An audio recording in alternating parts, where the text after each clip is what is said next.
Bon matin, Église Génération. On est samedi le 14 novembre. Merci de nous accueillir chez vous en cette belle matinée. Aujourd'hui, nous allons avoir un bon temps encore une fois dans la présence du Seigneur. Donc, juste avant d'aller plus loin, simplement ouvrir avec un mot de prière aujourd'hui. Père éternel, on te remet cette matinée entre tes mains et on te demande que tu puisses nous guider, nous diriger encore une fois. Merci pour ton Esprit Saint. Merci ton Esprit Saint qui nous convainc, qui nous dirige, qui nous guide. Et Père, encore une fois, on te demande que ta parole ce matin puisse faire son œuvre, qu'elle puisse porter fruit, qu'elle puisse s'enraciner dans nos cœurs et qu'elle puisse vraiment nous transformer, nous renouveler. Prends la place qui te revient, on veut te donner la gloire et l'honneur ce matin. Je prie dans le merveilleux nom de Jésus. Amen. Amen. Yes. Des petites annonces ce matin. Premièrement, un simple rappel qu'à 11h30, c'est Génération Kids avec toute l'équipe de Myriam. On la remercie encore une fois. Soyez bénis les enfants. Connectez-vous. Les parents, n'oubliez pas de connecter, d'aider vos enfants à bien se brancher et qu'ils puissent avoir réellement un bon temps dès 11h30 ce matin. Aussi, on continue nos rencontres de prière les mercredis soirs, 19h30. Et encore une fois, on veut vous encourager à être présents. Nous sommes plusieurs qui, à chaque mercredi, on prend des temps de prière pour la vie de l'Église et aussi simplement pour les besoins personnels. On a des temps de louange, d'adoration et des partages. Donc, on vous encourage à être avec nous les mercredis soirs dès 19h30 via Zoom. Annonce spéciale pour samedi prochain. Samedi prochain, nous allons faire quelque chose un peu différent. Notre rencontre, habituellement, elle est diffusée sur nos chaînes, la chaîne YouTube ou simplement sur l'application Online Church. Donc, cette fois-ci, ça va être différent. On va faire une rencontre Zoom. La raison, c'est que j'aimerais ça qu'on puisse prendre la communion samedi prochain. Et je crois que c'est un moment important et ça fait un petit bout qu'on nous n'avons pas pris la communion ensemble. Donc, je crois que c'est un bon moment. La semaine prochaine, donc samedi prochain, via Zoom, vous allez recevoir toutes les informations à l'intérieur de l'infolette avec les liens pour la semaine prochaine. Donc, c'est important de lire votre infolette. Et encore une fois, on remercie Pasteur Patrick pour ses bons mots qu'à chaque semaine qui partage à travers l'infolette. Donc, prenez le temps de lire l'infolette et vous allez tout avoir les informations pour la semaine prochaine aussi et pour notre rencontre de samedi prochain qu'on va prendre la communion. Donc, je vous encourage aussi de simplement pour la semaine prochaine de vous préparer, de prendre une petite coupe de jus de raisin et avec un morceau de pain.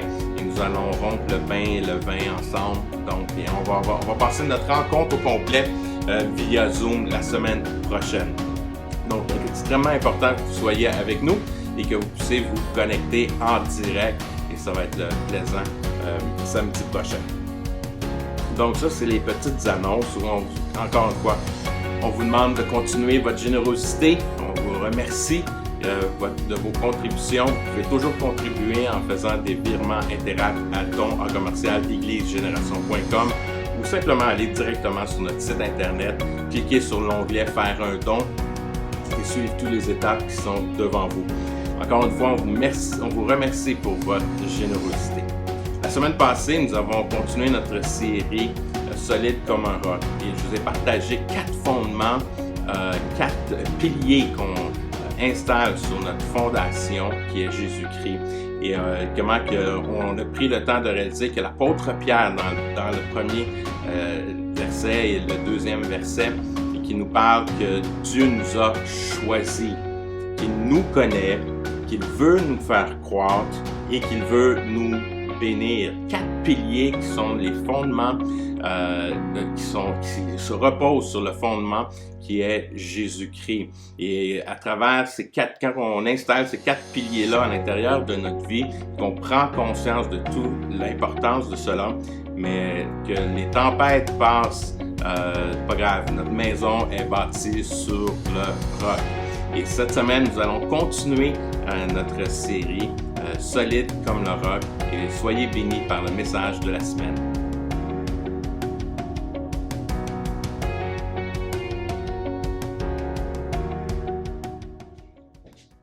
Bonjour, je me présente, mon nom est Éric Lafleur et je suis pasteur à l'Église Génération. Je ne sais pas pour vous, qu'est-ce que vous vivez présentement. Nous vivons cette pandémie, nous sommes dans la deuxième vague et je sais que peut-être ce que vous vivez peut être extrêmement difficile. Et chacun d'entre nous, nous vivons des moments des fois de haut, de découragement. Et ce matin, le message que j'ai à cœur pour vous est un message d'espoir. Et ceci étant dit, je sais pas pour vous, mais je veux juste être authentique avec vous ce matin. Il y a une phrase à travers la province que nous avons mentionnée à maintes et maintes reprises, et même probablement peut-être certains de vos enfants sont arrivés avec un petit dessin, un arc-en-ciel, avec des petits nuages, et ils ont colorié, vous avez mis cette affiche dans la vitre et qui dit « Ça va bien aller ». Je ne sais pas pour vous, mais pour moi, quand je prends mes marches et je vois cela, je suis comme ouf. C'est comme une pensée magique. C'est réellement que, OK, oui, ça va bien aller, mais on ne fait pas face à la réalité, que nous vivons des moments difficiles, qu'il y a des gens qui vivent des situations hors normes, crises, que ce soit à l'intérieur des couples, que ce soit financièrement. Il y a des gens qui vivent des moments difficiles. Et ce matin, ce que j'ai à cœur, c'est réellement que vous puissiez entendre un message qui, alors que nous sommes dans cette série solide comme le roc, qu'on puisse avoir un regard, que notre regard soit pas nécessairement sur ce que nous expérimentons présentement, mais réellement mettre notre foi en lui, en Jésus-Christ, et qu'il a un meilleur avenir pour nous. Le titre de mon message, c'est « Le meilleur est à venir ». Savez-vous quoi? Un des plus beaux moments de ma vie, et pour mon épouse, j'en suis sûr aussi, c'est alors que mon épouse était enceinte et nous avons vu la naissance de nos enfants. Et notre premier enfant, c'est toujours quelque chose de nouveau, c'est quelque chose qu'on connaît pas, on sait pas qu'est-ce qui s'en vient. Mais je sais que lors de ces contractions, si je lui avais dit en ce moment-là, au moment précis, je lui aurais dit hey, « Inquiète-toi pas, ça va bien aller, je pense que je serais pas ici aujourd'hui. » Parce que dans la réalité, dans le moment présent, cette phrase aurait simplement déclenché « Je suis en train de souffrir, là. Donne-moi une pause. » Voyez-vous, nos regards sont sur le présent. Et aujourd'hui, je veux t'amener à te faire réaliser que le meilleur est à venir. Oui, nous vivons des moments difficiles. Et nous sommes appelés à passer à travers ces circonstances difficiles. Et c'est pour cela que j'aime la première épître de Pierre. Pierre est un homme réaliste, un homme qui est en train de réaliser que l'Église vit des moments difficiles, vit de la persécution. Alors que l'Empire romain impose ses règles, il y a de la persécution et Pierre est en train de préparer l'Église. Et je crois que ça fait partie de mon rôle aussi de vous préparer et de vous amener à avoir un regard haute, de vraiment qu'on puisse avoir un renouvellement de l'intelligence, comme l'apôtre Paul va mentionner, Romains chapitre 12.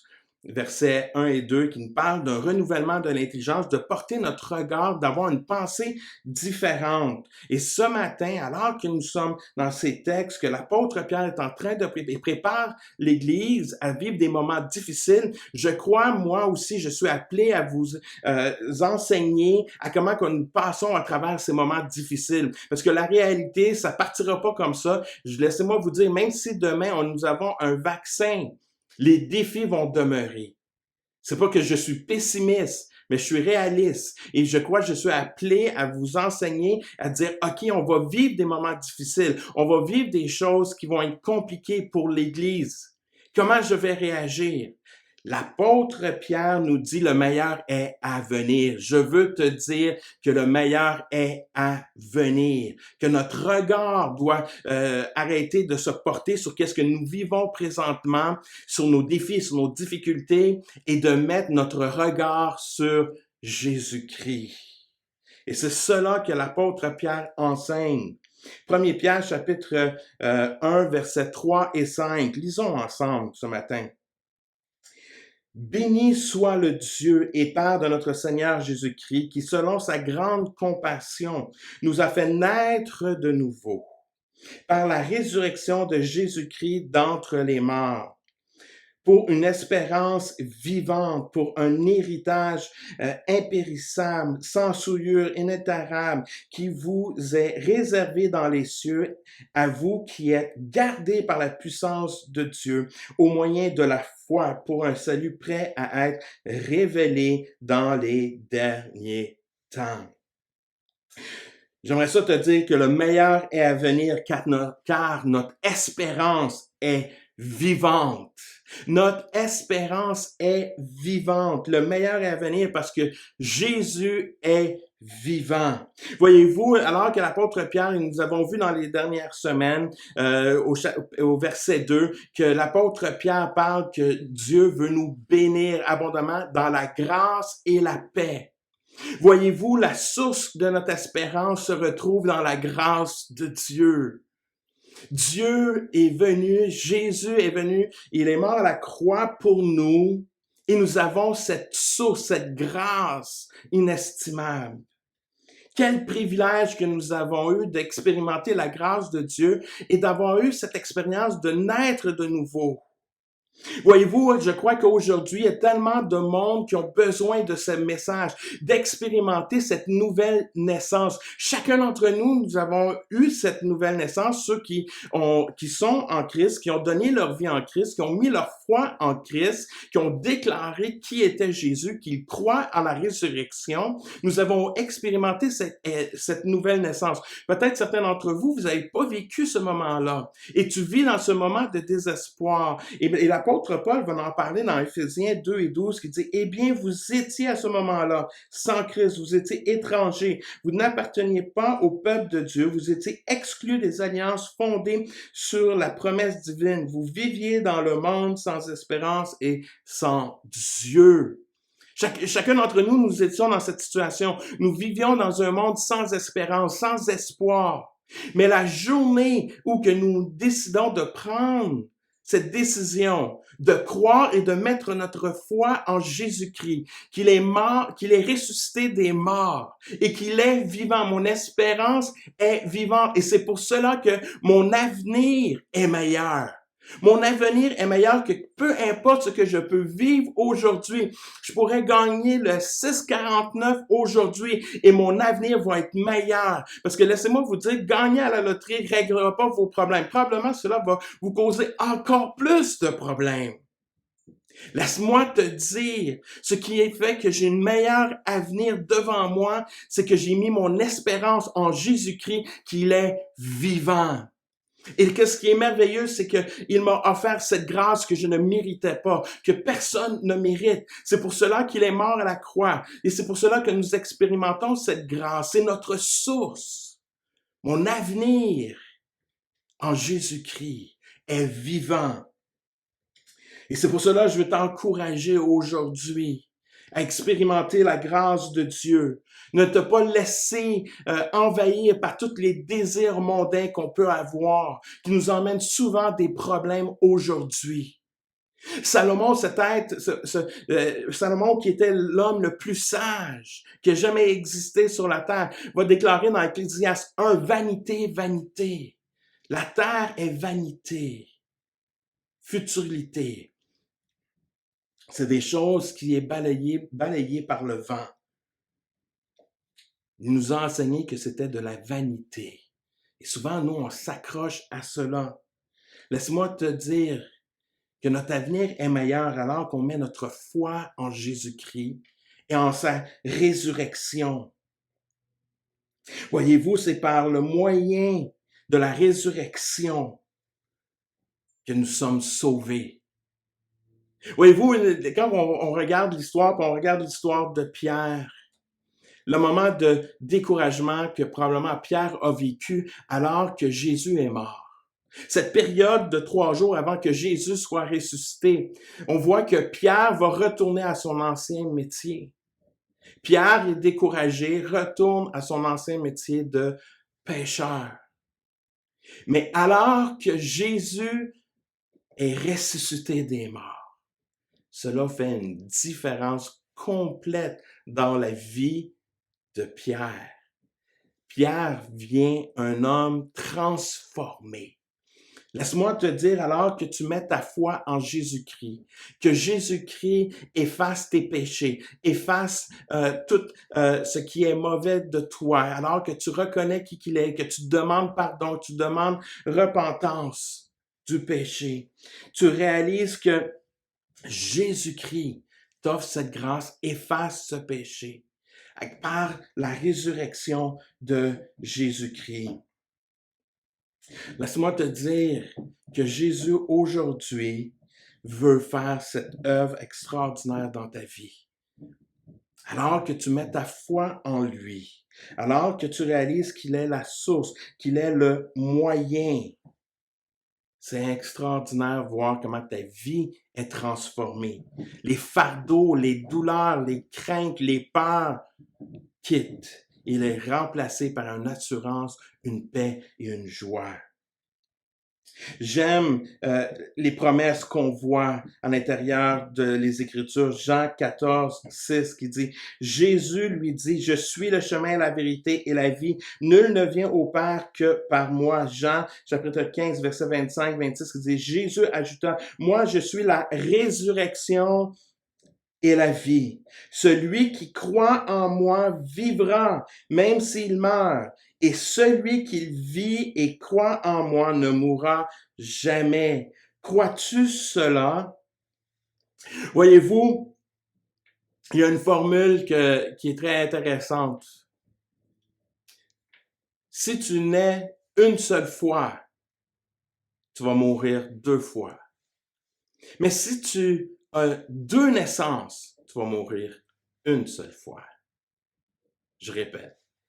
Si tu as une naissance, tu vas mourir 2 fois. Si tu as 2 naissances, tu vas mourir seulement une fois. Il y a cette première mort, la première naissance que nous avons, que je physique, que vous écoutez, que vous êtes présentement en train d'écouter, nous sommes vivants. C'est que nous sommes vivants physiquement. Mais on doit jamais oublier qu'il y a cette vie spirituelle.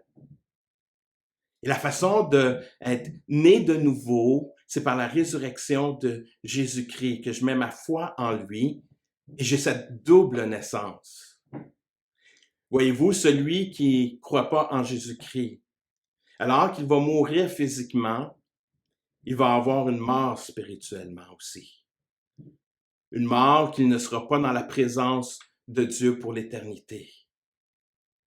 Alors que le croyant, qui est venu de naissance physique, mais qui a reconnu qui était Jésus-Christ dans sa vie, a cette nouvelle naissance que l'apôtre Pierre nous parle. Alors que lui va mourir physiquement, par contre, son esprit va demeurer pour la vie éternelle. Voyez-vous, un jour, une jeune femme entrepreneur qui ouvrait son entreprise dans des nouveaux locaux, a reçu un bouquet de fleurs d'un ami. Alors qu'elle reçoit ce bouquet de fleurs, elle regarde le petit carton et sur le petit carton, c'est écrit « Repose en paix ». Cette jeune femme entrepreneur, elle dit, il doit avoir eu une erreur, il y a un problème ici, c'est quoi ça, repose en paix? Donc, elle appelle le fleuriste, elle lui explique la situation. Je viens de recevoir un bouquet de votre boutique et sur le carton, c'est marqué « Repose en paix ». Le fleuriste, désolé, s'excuse et lui dit c'est vraiment une erreur de notre part, on n'a pas livré le bon paquet, on est vraiment désolé de cela. » Et le fleuriste lui dit, il dit juste peut-être pour égayer votre journée, pensez présentement qu'il y a un bouquet de fleurs qui se retrouve probablement dans un salon funéraire et que c'est écrit dessus. Félicitations, le meilleur est à venir. La réalité, c'est pas cela qui devrait être écrit alors que nous donnons des bouquets de fleurs lors des funérailles. Le meilleur est à venir. Est-ce que je crois réellement que le meilleur est à venir? Pour moi, qu'est-ce que j'ai ici va tous je vais tout perdre. Le meilleur est à venir. Et c'est pour cela que l'apôtre Pierre nous dit, alors que nous avons cette nouvelle naissance, nous avons cette espérance vivante en lui, que nous avons un meilleur à venir. Voyez-vous, nous sommes appelés que nous avons un meilleur avenir à cause de notre espérance vivante qui est Jésus-Christ. Nous avons aussi un meilleur avenir car notre héritage est impérissable. Notre héritage est impérissable.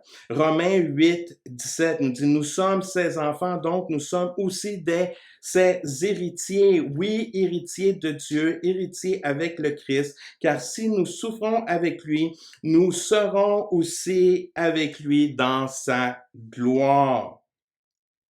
2 Corinthiens 5, 1 nous dit, nous savons en effet que si notre demeure terrestre, qui n'est qu'une tente, est détruite, nous avons dans les cieux une construction qui est l'ouvrage de Dieu, une demeure éternelle qui n'a pas été fabriquée par des mains humaines. Voyez-vous, notre héritage est en Jésus-Christ. Laisse-moi te dire, si tu crois que ce que tu vis aujourd'hui est le meilleur moment, laisse-moi te dire, tu manques le focus. Tu n'as pas mis le focus à un bon endroit. De dire qu'aujourd'hui, je peux expérimenter le meilleur. Non, le meilleur, ce sera toujours au ciel. Ce sera toujours au ciel. On peut vivre des bons moments ici. On peut toujours s'améliorer. Mais la réalité, le meilleur sera au ciel. Donc, notre focus devra toujours être là. Peu importe les circonstances, peu importe les défis que nous vivons, je m'accroche, disant, mon espérance est vivante et mon héritage que je vais avoir, je ne le perdrai jamais. Pourquoi? Parce que c'est pour l'éternité. Un héritage impérissable qui ne pourra pas se détruire. Wow! Un héritage sans souillure, sans péché. Le péché ne sera plus là. Quel bel héritage de savoir que tous les combats, les défis que nous pouvons vivre, tout cela sera parti alors que nous serons avec notre Dieu. Un héritage sans souillure, un héritage inaltérable qui ne changera pas. Voyez-vous, même on expérimente cet héritage.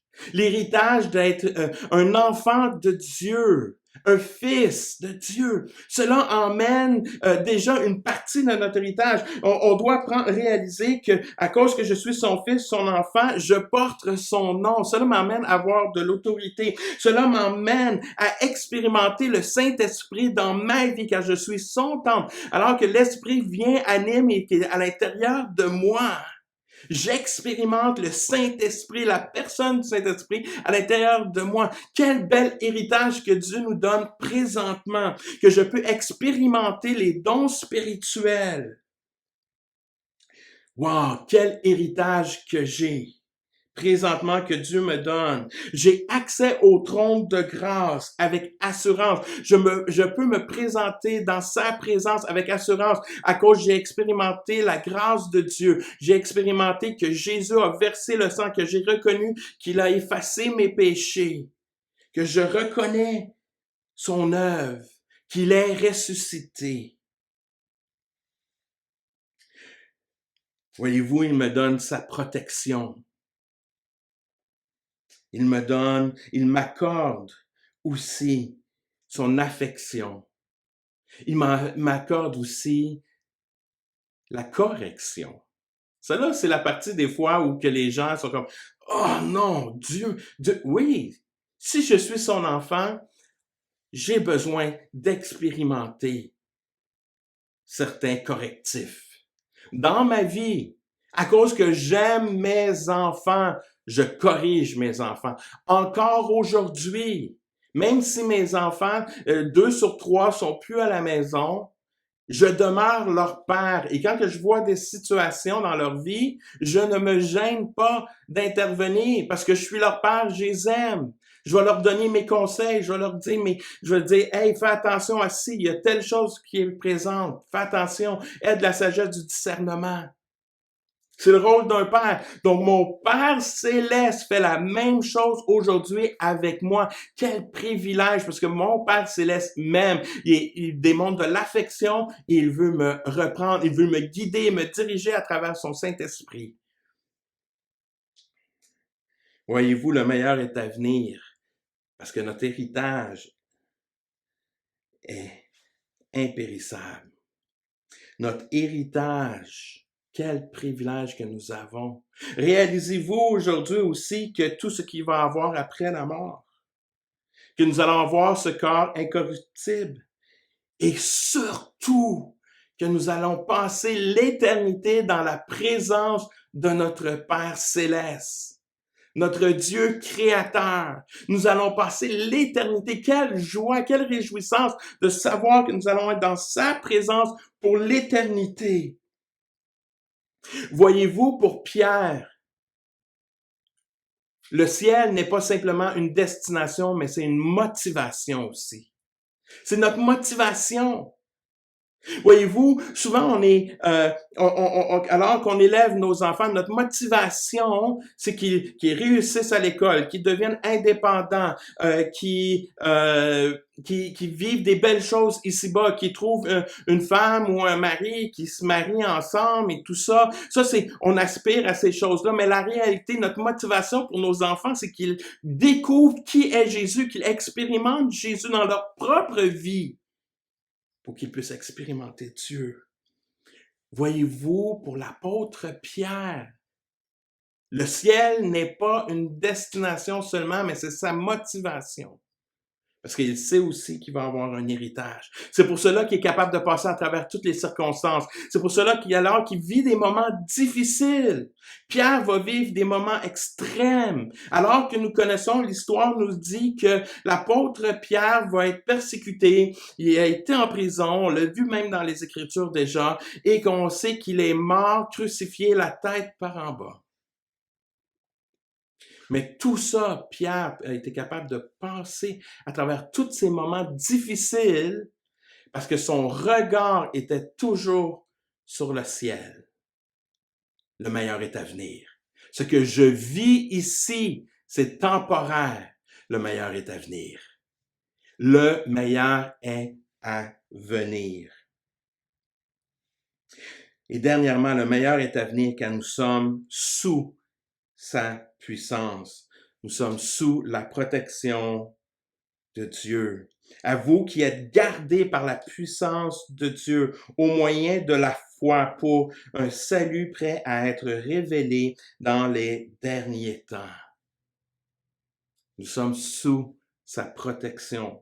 Nous sommes sous sa puissance. Et quand on parle de protection, ça ne veut pas dire que nous n'allons pas expérimenter aucun problème. Au contraire, il n'y a aucun endroit où qu'on voit dans les Écritures, où qu'on voit des hommes de Dieu ou des femmes de Dieu qui n'ont pas vécu aucune difficulté, qui n'ont pas vécu la persécution. Il y a rien, il y a personne qui ont vécu des guerres, ont vécu des moments extrêmes, des moments difficiles, que ce soit David, que ce soit Job. d'à croire que la bénédiction de Dieu, oui, on est sous la protection, c'est pour cela qu'on ne sera pas atteint d'aucune maladie. Cela n'a aucun sens. Cela n'a aucun sens. Dieu nous protège. Dieu protège notre salut. Dieu ne nous permettra jamais que nous soyons tentés au-delà de nos forces. Dieu donne toujours un chemin pour sortir de la tentation. Dieu nous protège, nous guide. Maintenant, est-ce que nous sommes obéissants? Est-ce qu'on écoute son esprit? On doit réaliser que le meilleur est à venir, car sa puissance est là. Voyez-vous, il nous a sauvés. Il a effacé tout mon passé, tous mes péchés du passé. Il m'a sauvé par sa main puissante. Il me secourt encore aujourd'hui, dans le présent. Il me guide, il me conduit, il me dirige. Il me secourt du péché.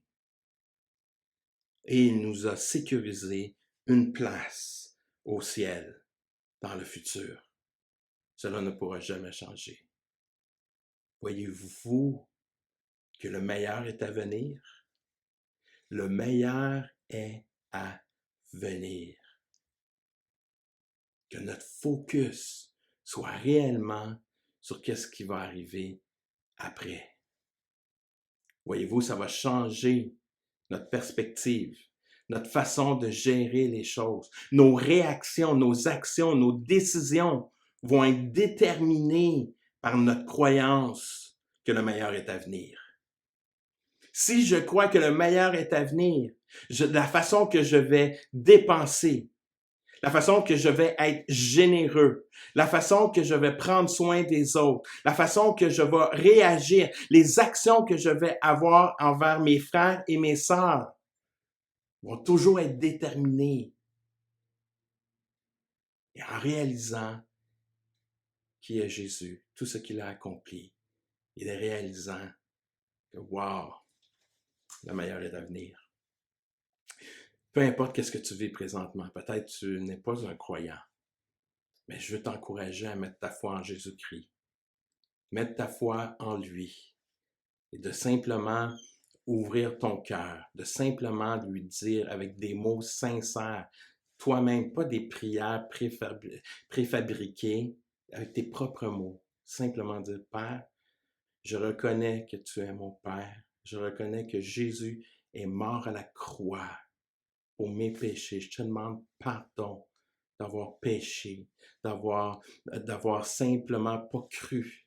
Je te demande pardon. Pardonne-moi. Pardonne mes offenses. Jésus te pardonne aujourd'hui. Expérimente la grâce présentement. Ressens ses bras d'amour présentement alentour de toi. Que tu puisses ressentir sa paix présentement, peu importe l'endroit où tu es. Alors que tu fais juste confesser avec tes propres mots, je prie que l'Esprit de Dieu maintenant fasse son œuvre dans ta vie. Et pour tous et chacun d'entre nous qui avons pris une décision, déjà plusieurs années peut-être, nous avons mis notre foi en lui. Laisse-moi te rappeler que le meilleur est à venir. Le meilleur est à venir. Que Dieu te bénisse. En terminant, je veux juste vous rappeler de simplement connecter vos enfants à Génération Kids. N'oubliez pas que samedi prochain, nous allons faire une rencontre via Zoom. Vous allez recevoir le lien pour cette rencontre tout à fait spéciale samedi prochain, que nous allons avoir vraiment un temps de communion. Et nous allons être réellement bénis à travers ce temps. Et aussi, n'oubliez pas de vous connecter à la prière les mercredis soirs.